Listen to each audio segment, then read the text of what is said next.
Yeah.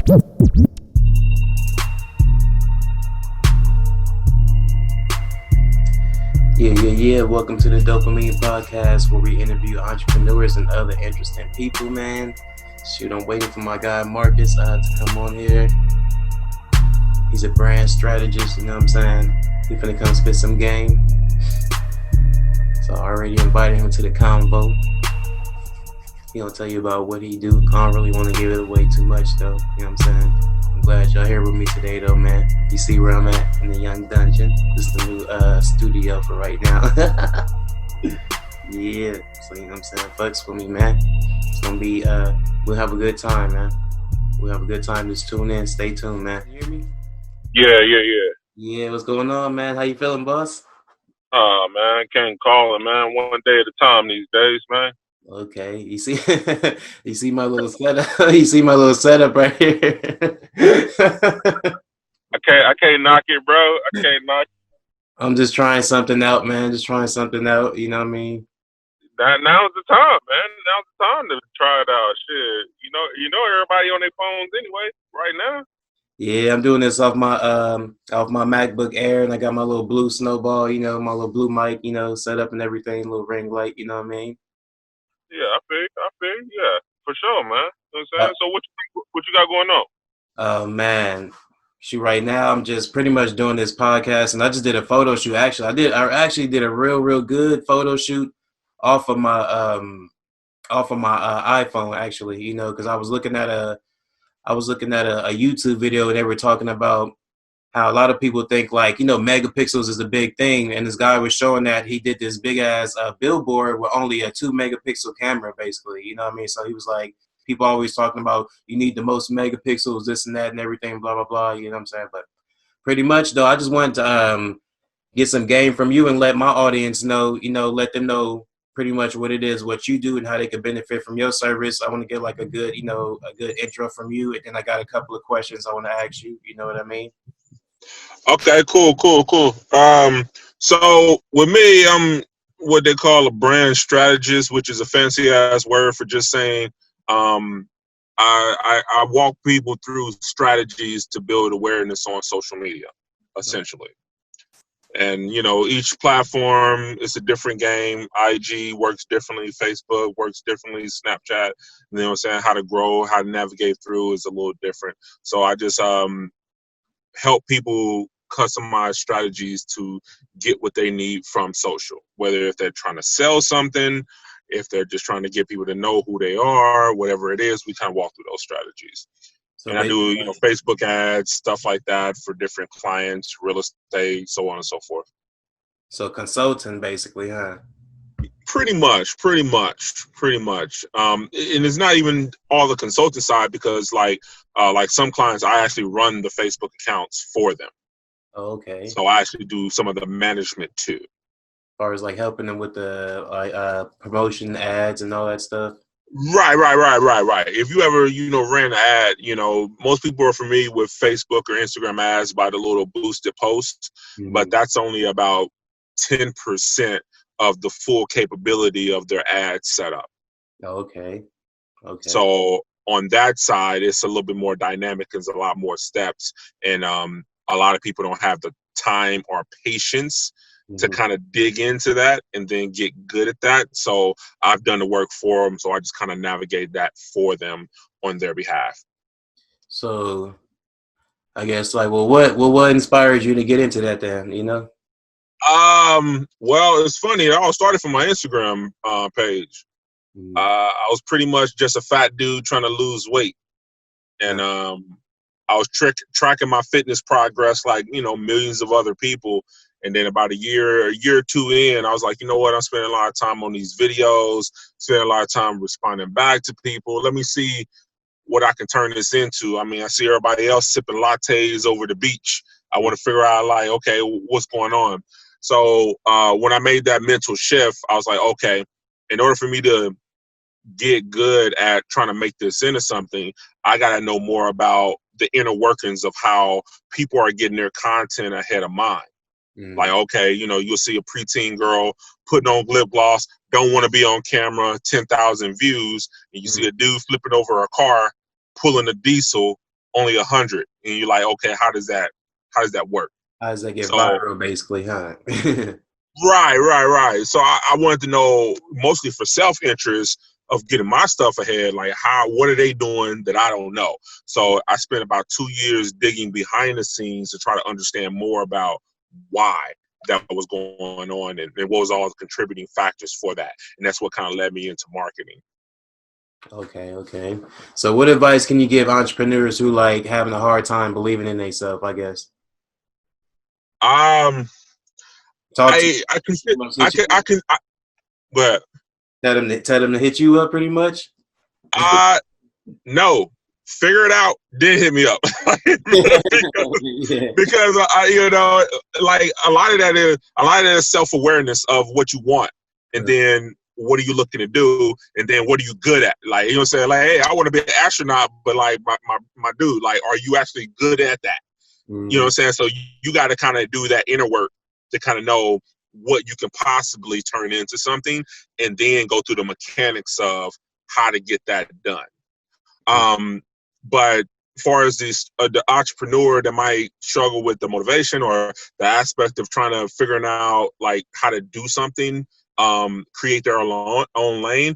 When I started Instagram going this way and not knowing it in the beginning, I didn't know that I was going to end up in marketing. But if I look back at those days and all the stuff that I've done, because like pretty much every person that's a client that I've worked with, I've taught classes at Keller Williams, things like that. Like all of that is from Instagram. Like it all started from that. So how I look at that is that what if I never would have created an account? Yeah. What if I would have never jumped on and try to figure out what it do? Like I wouldn't have known how far it could have got me, because I've never would have done that foundational work. I mean, a lot of it is just figuring it out and figuring out what works, what doesn't, what you like and what you don't. But if you don't even try, You never even know. So, yeah, what could have. Right, you know for sure that it's nothing. So what? How old are you then, my man? If you don't mind me asking. Oh man, I feel old as shit. I'm 37. Okay, because I'm 34, man. So shit, you know what I'm saying, man. You look young as hell too, man. You know what I'm saying. I feel old as shit. They say black don't crack unless you own it. You know what I'm saying? So you let you own it. That's what they say, you know? So how you find inspiration, and where do you grab your inspiration from? Your kids? You got any kids or any? I know you got kids. Yeah, I got two daughters. Okay, so a lot of inspiration. Yeah, that's inspiration. That's inspiration, but not as much inspiration as internally. Like you can have outside motivational factors, but ultimately it requires a lot of self-motivation, because basically, and I had a conversation with an attorney guy, and he owns a law firm out here, a brother, and I had a kind of conversation with him about the entrepreneur journey and everything. Shout out to Jared Clark.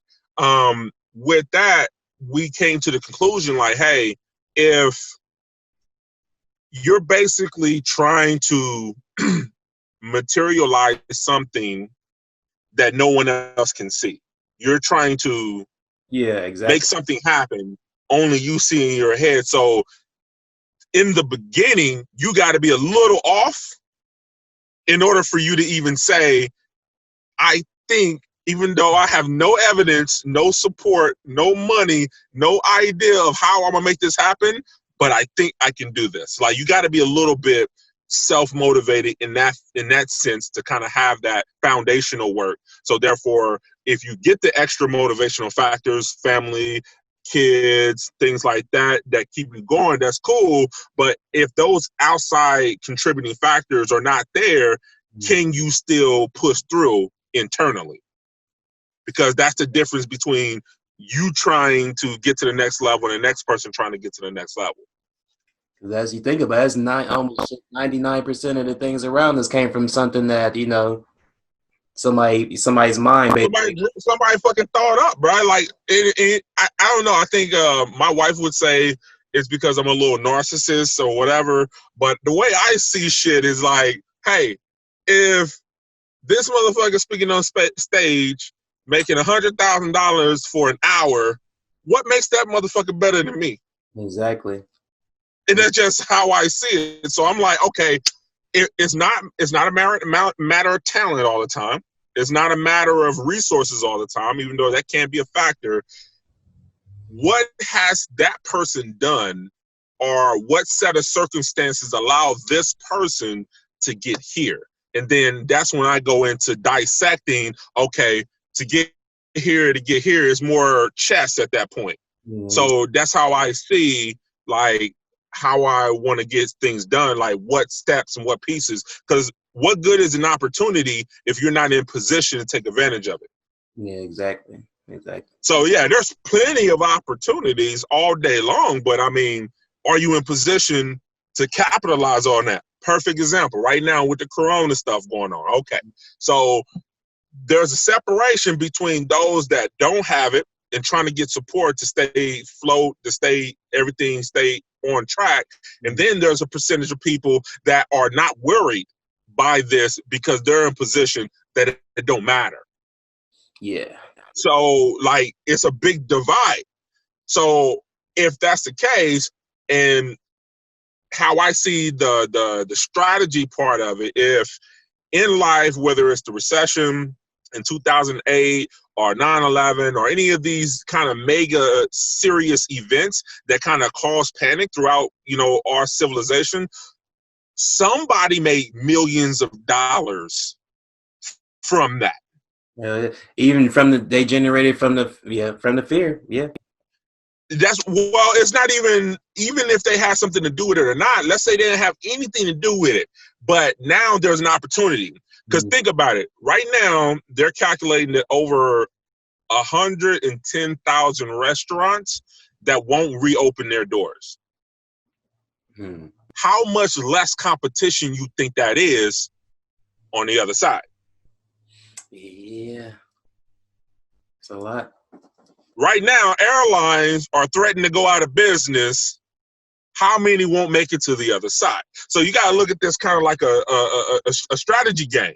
Like, okay, so there's the big players and there's the small players. There's the guys up and coming. There's the guys that already are set. So in a situation with all of this panic, if you're in position, can be a gold mine because you're in position to not be hurt by it, but in a position where you can actually create a service, a good, a product that is going to help the new economy going forward that everybody else got died off because they didn't make it. So what do you think is like some good stuff to invest in right now? Bitcoin, you believe? What's up with the forex? I know Bitcoin is real, but what about the forex stuff? Is that? Yeah, well, forex is just the overall structure of the Bitcoin system. Bitcoin is just one company, on one type of currency within the whole forex structure. So they have all of these Bitcoins, C coins, all these coins, and it's all different styles of currency. I read up on it. I've seen it. It is unregulated. People are making money, but it's a volatile service. So it's all of this kind of contradicting information. I've seen people make good money out of it, but a lot of your people that's on a stock exchange that actually deal with stocks and bonds that are traders in real life, they don't touch the stuff with a 10-foot pole. They won't touch it. Any investment guy, hedge fund guy, they won't look at it, they won't touch it. But there's a lot of up and coming investors that are making a killing off of it. So I think you really got to do your due diligence. Like, okay, what is there anything to it? And then, okay, let me check into it. Okay, so if I put $500 over here, is that going to do something? Or is that 500 is something I need to pay fucking Nevada Energy? Then I can't afford to play at that. So like, if you got the capital and you can see and kind of play around with it, it might be something to it. Yeah. But goes the same for anything. Like, people look at my page and they'll say, hey, I want my page to look like yours, and I see you doing all this stuff. And I'm like, well, that looks cool, but do you want to run the numbers? Yeah. Because it's a different on what it looked like. And then the work time, investment, resources that went into actually making that to what you see now. Let Like alone I've some what you people say? scared to even get up and speak in front of people. They don't even know you got to do that. Like they think that you just Well, communication is a big part of it. If you don't know how to communicate, you need to stop everything you're doing to focus on mastering that. Because the thing about marketing yourself, after you figure out what you want to do, you got to market yourself and tell other people about that's what you do. But if you can't communicate that to one person, what you do with clarity, you have no shot at this. You basically got to hire somebody that can talk well for you. Pretty much, yeah. So you really got to master communication in some form or fashion, because like that starts with everything. You can't even market. You can't even try to run Facebook ads or any kind of ad or any kind of promotion without knowing how to communicate that in a certain way. You can't win. You'll blow so much money, it'll be stupid. That's assuming you have the resources. Because I've seen cats spend $2,000-$3,000 a month just on Facebook ads. If that was a piece of content that was not communicated well to the audience that they're trying to have connect with, that $2,000-$3,000 is wasted. Yeah, definitely. I have two more questions for you, then, man. So this is like a basic question. A lot of people done heard this before. Why do most businesses fail within the first year? Ain't that what they say? The first year, most businesses fail. So why do you think that's? Yeah. Most fail. A lot won't make it past the 3-year mark or something like that. It's some kind of crazy statistic like that. Yeah. So why do you believe that then? Do you believe that, or if you do, why? Well, I mean, whether I believe it or not, the data is there. So that's kind of what it is. But I mean, that's the same that goes for getting married. What is the divorce rate? It's not in your favor. And a lot of those don't make it past the 3 to 5 years. So it's like, should you not get married then? Or should you not start a business? Or should you not? I mean, you won't know what chances you have until you try. Yeah. So, yeah, the statistics may not be in our favor. It's not in anybody's favor. But we see successful businesses out there. We see people, they may not make, fucking Jay-Z money, but they make enough money on their own to handle their bills, to have a good quality of life. So I don't think it's a matter of looking at those statistics to say, let's not even bother with it. I think it's more of like, be aware of what the competition is and what the failure rates and all that is just in general. But you should look at that as, what are the successful ones doing to survive versus those that are not? Exactly. It's really a learning lesson, and 90% of it is learning. Like if you have difficulty learning and learning how to adapt to certain situations, and if you're looking at like, I got it all figured out, you can never win in this area, because like, you learn shit that you need vital to the next step every day. But if you don't always approach it like a student that's trying to learn a game, like I feel like I got a lot of knowledge with the marketing and things like that. I've done it for a lot of different companies. I worked on a lot of different projects, but I can never look at it and be like, oh no, I got to figure it out. I don't need to learn nothing else. I would shoot myself in the foot, because especially industries like marketing and branding, it always moves. It's like a living organism. It always changes. New features, new sites, new strategies. It always keeps evolving. But if you ever get to a point where, I'm good, I got to figure it out, of course you're going to be a part of the 90% that fail, because you're not in the right mindset to keep growing with it. So I think it's really a growth journey you got to be involved in. Yeah. Cause shit, like the technology, technology changed every damn day. Every day. Every minute. You got a new phone right now. They got a phone that the double-sided. It's like not even double-sided. The whole phone is a screen. The whole wraparound. If I Yeah, I see a lot of that stuff. I'm like, man, I can't even like I don't even get involved in a lot of the tech stuff in that sense because I got so much on my plate with staying ahead of the marketing trends because the marketing trends is the trends that you don't notice mm-hmm. but you got to know it. Yeah. So if you don't pay attention to be invested into that culture behind the scenes, you just can't win, bro. You can't. Like Yeah. I could, a perfect example. When I first started this, outside of doing work with my own Instagram, I started managing other people's Instagrams, Mm-hmm. and I was doing that for maybe like 30 or 40 people, and with that, they had software systems where it was set up and it allowed people to sync up their Instagram account and it likes people for them, follows people for them, unfollows people for them, and it does it like an automatic. It's what they call automation.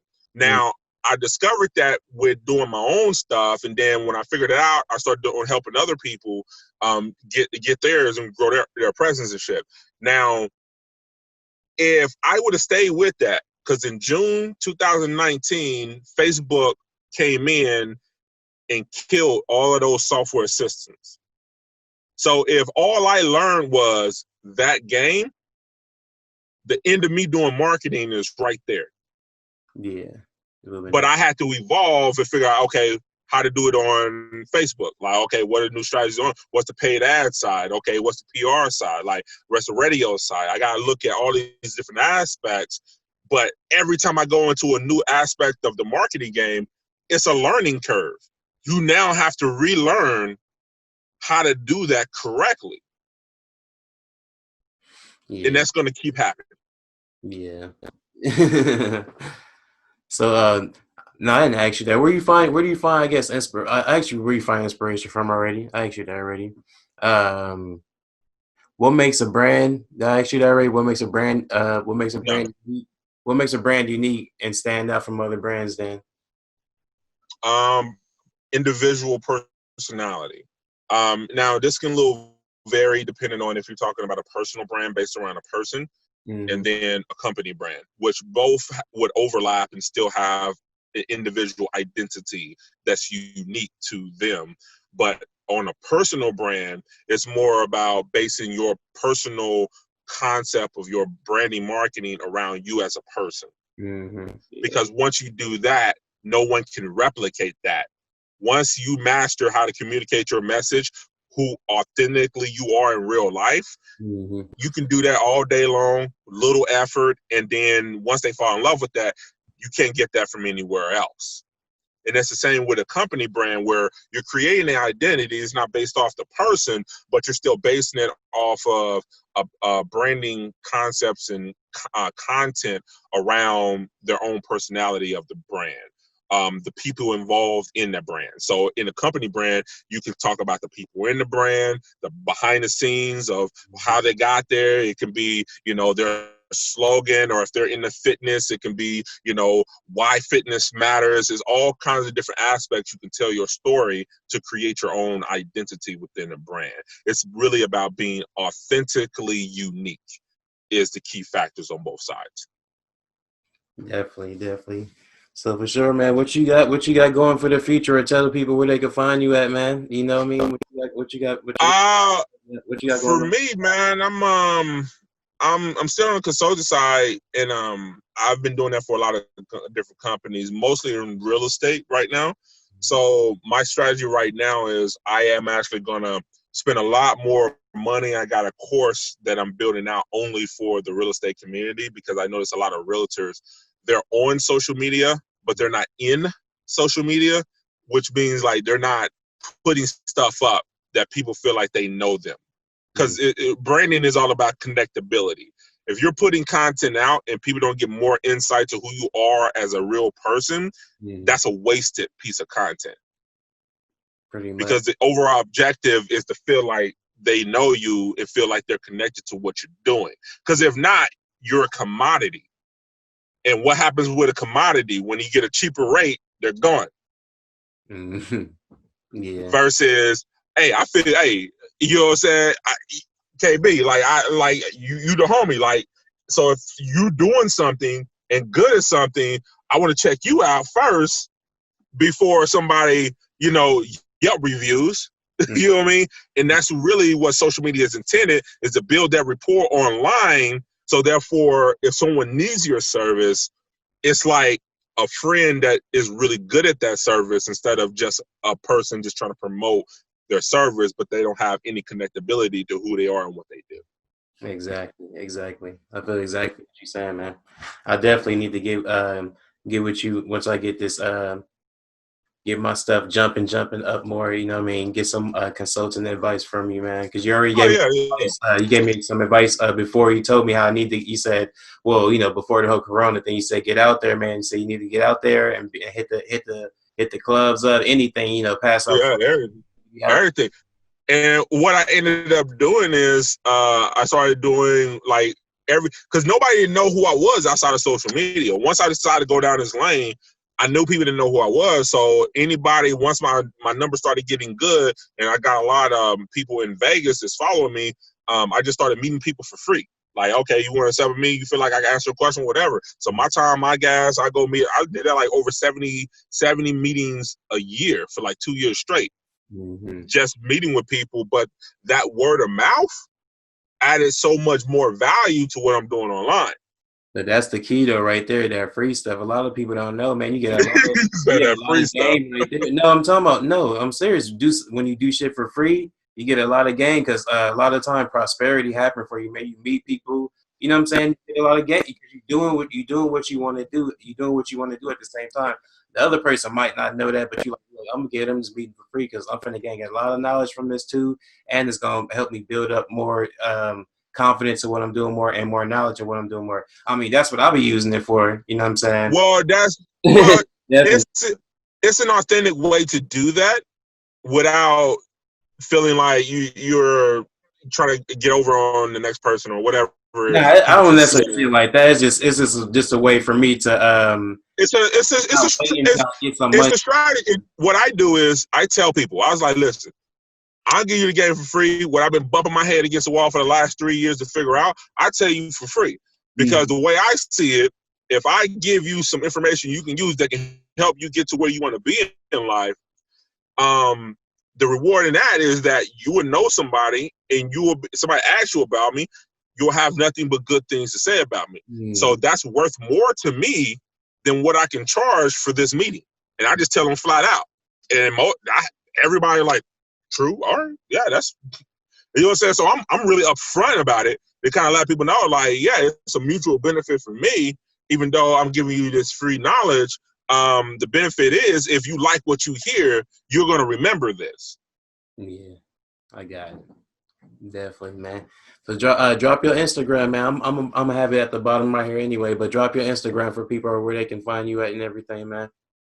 Yeah, so if you on Instagram, it's Marcus at Work, Marcus AT Work, no underscores, no spaces. On Facebook, personal page is Marcus Miller, business page SM Consulting and Branding. Yeah, that's pretty much it, man. Man, thank you, man, for doing this, man. You know what I mean? I appreciate it. For sure, man. Believing in my vision, man. You know what I mean? Yeah. When you get done with it, let me know. I'm gonna throw it up for sure. For sure, man. All right, man. I'll hit you in a minute, man. Thank y'all for tuning in to another episode of Dopamine Podcast. I'm your host, Box the Future, man. My guy, Marcus Miller, man. I'm gonna drop his link at the bottom, man. Yes, sir. For sure. Thank you. I'll talk to you, bro. Yes, sir.